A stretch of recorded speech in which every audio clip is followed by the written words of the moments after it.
Good morning. Today is May 15th. It is 6:15 in the AM here on the East Coast of Virginia. And hi, I'm Beth, and this is my box. Um, I woke up feeling really good this morning, so my whole thought process on Mr. Martin is okay. Everything is cool.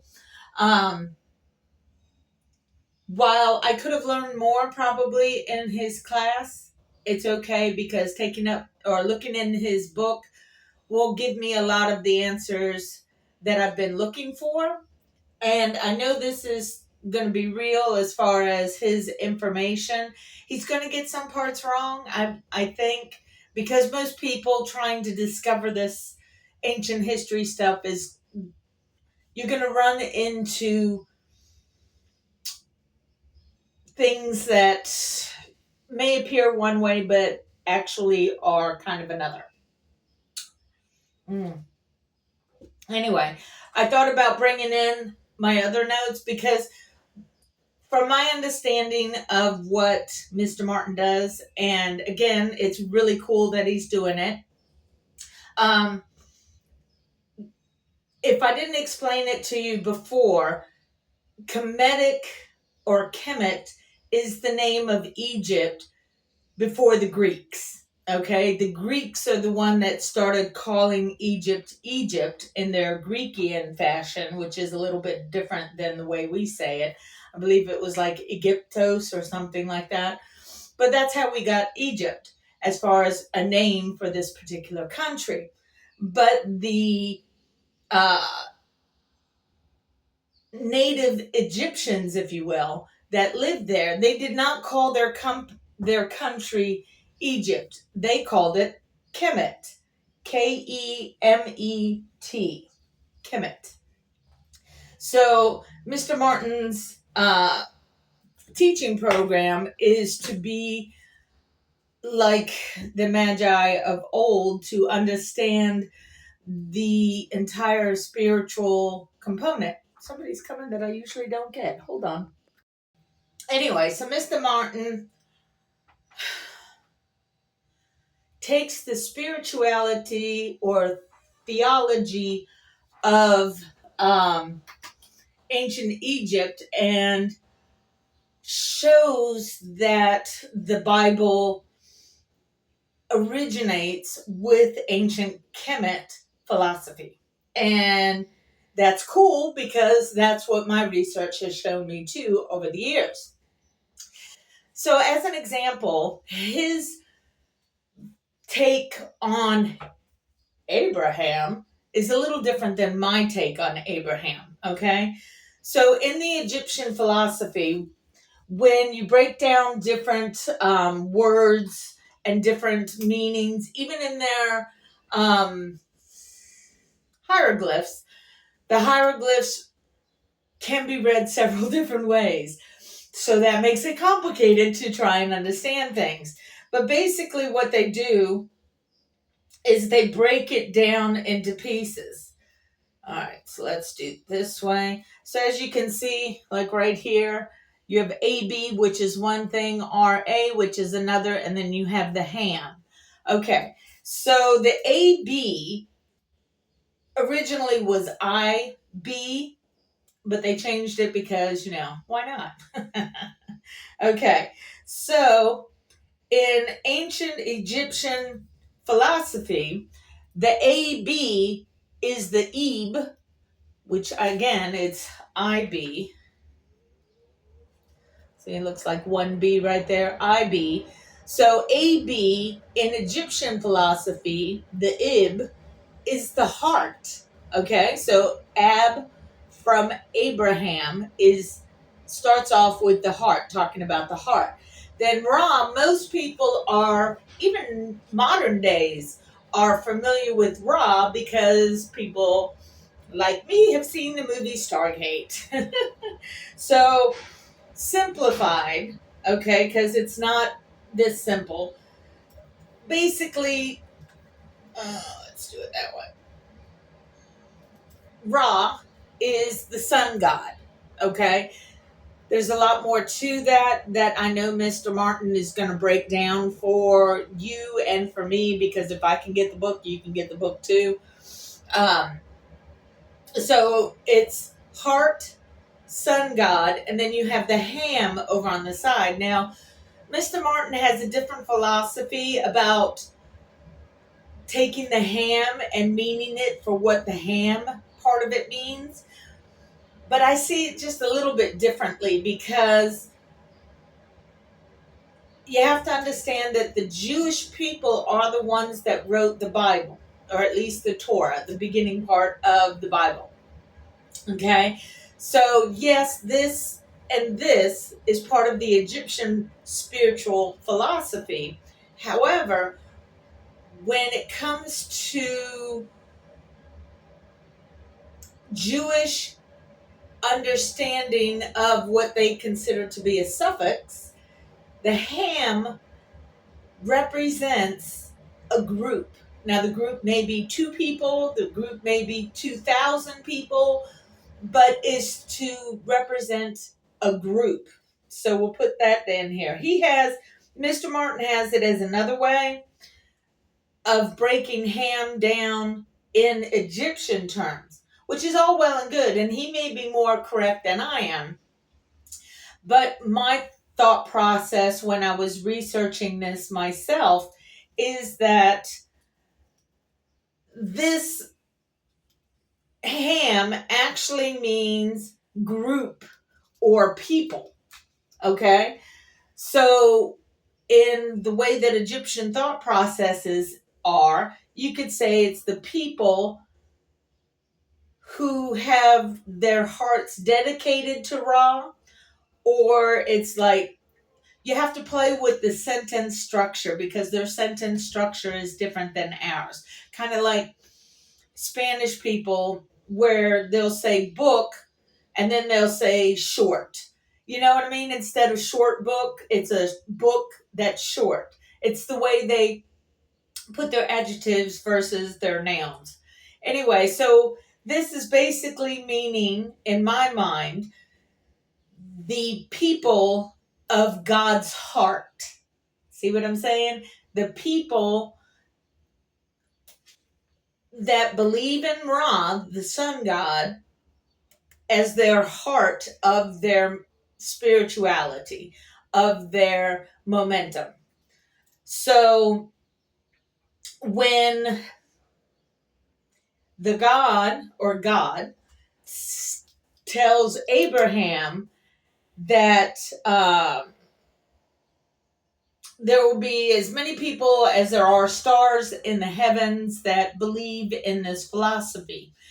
And to a certain extent, we're there as far as people knowing about the Bible and reading the Bible and blah, blah, blah. Well, the Bible is just the clue, and then you have to seek and ye shall find kind of thing. Because, again, when I sat there and I told you about when the Bible was actually written, it was written while the Jewish folks were in captivity. And when you're in captivity, you want to do what your captor says, but if it's a deep divine secret, you don't want to give it all up. You know what I mean? So at first, I was very much like Mr. Martin when he talks about the Bible being stolen from the African Egyptian people. And I can see that, because I too felt that years upon years ago, until I logically deduced the fact that they wrote this Bible when they were in captivity, like a caged animal. Caged animal is only going to do so much in that cage. You know what I mean? It's a mental kind of setup and arrangement.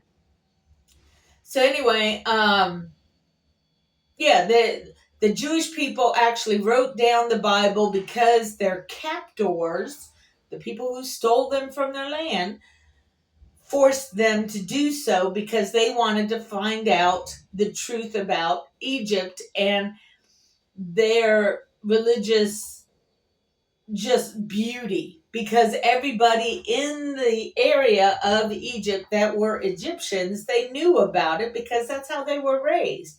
They weren't as informed as, say, a pharaoh or the pharaoh's children or anything like that, because the pharaoh is the pharaoh, the king of the land, as it were. Anyway, so my version of Abraham is different than Mr. Martin's version of Abraham as far as the meaning and the totality of all that's involved. So when I look at his books when they come, because they should be here any day now, when they come, I can't help but use the same kind of discernment because that's how my mind works. Like I said, I've looked into Egyptian history for decades, decades. And Mr. Martin focuses very much so on the theology and the spirituality, which is awesome. Don't get me wrong, that's awesome. But that's only one component to the Egyptian way of being. You definitely got to have that as your first start, or at least a part of it. But there's more factors to it as well. A while back, I bought some, oh God, how long was that? 20, 30 years ago, maybe. I bought a couple of books that are on ancient Egyptian magic. I don't know if Mr. Martin includes the stars in his understanding of ancient Egyptian religion. The stars were a big component because it helped to fill in the story of the whole gambit of ancient Egyptian mysticism or religion on how they thought about things. Okay, I did that. I also did a comparison calendar. I don't think I filled it out completely, but I did a comparison calendar to ancient Egypt's way of having things in a calendar versus the modern version of the Jewish calendar and how they have it set up. There have been changes and rearranges, and a lot of the month names are actually more on the Persian Babylonian verbiage, if you will. So, like the month of February, I don't know what it is off the top of my head. I'm just using that as an example. The month of February to the Jewish folks may have originally been Buha. That's just a made up word, okay? I'm just saying. So the Hebrews may have called it Buha, but then when they went over to the Babylonians, when they were captured there, they decided to call it Priri. You know what I mean? So you lose some of the components of what Jewish theology and philosophy was because their captors made them change things to suit their captors' way of thinking. So again, you can't. I personally, you're free to do whatever the heck you want. I personally do not blame the Jews for writing their book with secret parts to it because they were in captivity. And another thing that people are really upset about, or not upset about, but they have built-in prejudices towards Egypt. And the reason they have built-in prejudices towards Egypt is a lot of the stories that are in the Bible talk really bad about Egypt.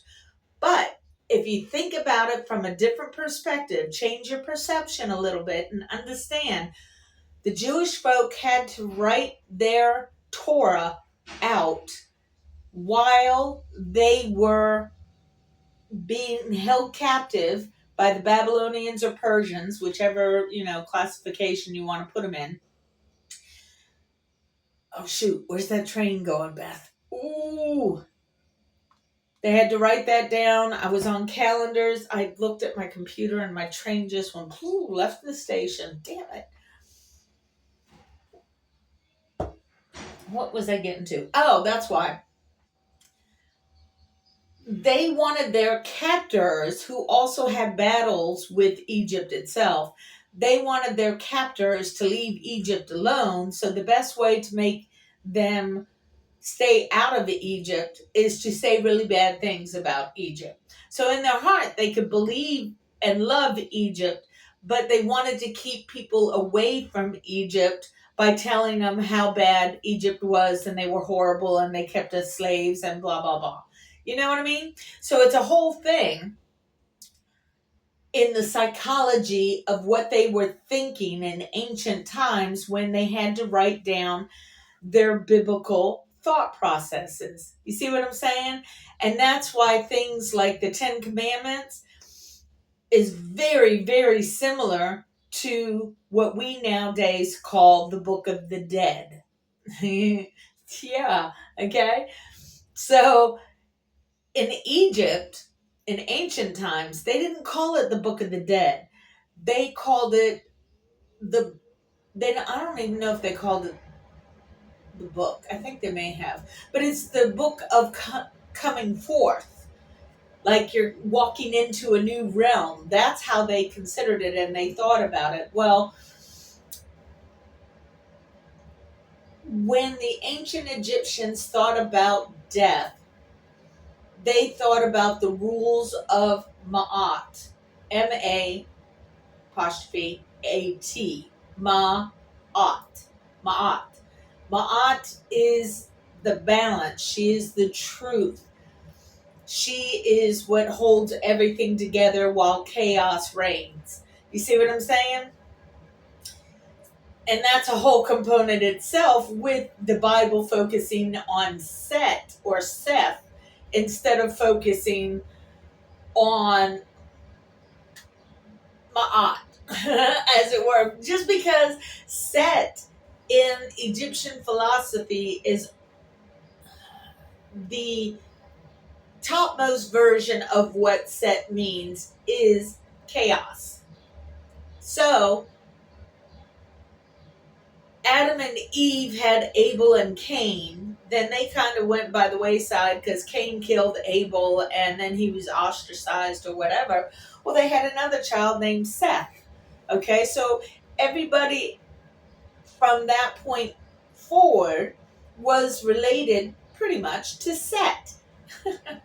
Chaos ruler. So if you understand that, then they're setting you up to let you know that at this point, everything is going to be chaotic because we have to write this book down and explain to our captors, our enemies, what our religious setup is about. So you want to give them a poison pill, if you will, in their understanding so that they cannot manipulate their beautiful spirituality further.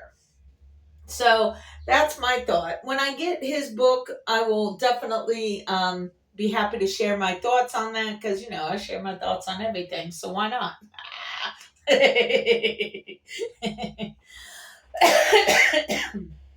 But to try and minimize some of the crap I always bring into my work every day, I bring all these notebooks and folders and blah, blah, blah, and I do nothing with them. I mean, I do, but I don't. So today I didn't bring in a whole bunch. I did bring one notebook in because I have to use it as my little stand for my camera, but I also have this book here. So I'll just focus on reading this to help me take all this data that's in my head and in my notes, my notes upon notes upon notes, and try and organize it into a story so that I can get you guys the information on it to help you expand your own spirituality. I'm not telling you how to do it. I'm just telling you this is what my interest lies. So not only did I do the calendar thing, I also did the hieroglyphs. The hieroglyphs are very similar for a lot of letters to the ancient Hebrew uh, letters that were written.